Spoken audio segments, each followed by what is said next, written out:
So how do chemists know for sure if a solid substance is actually pure? Let's check it out.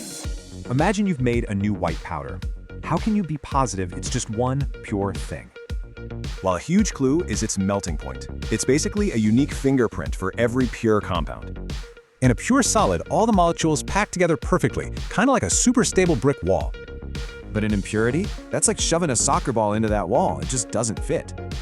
That misfit molecule creates a defect, a weak spot that messes up the whole stable structure. And a weaker structure. Well, it's easier to break apart, it'll melt at a lower temperature. This is called melting point depression. It's the #1 sign that you've got an impurity. So, how do you actually measure this? It's a really simple 3-step process.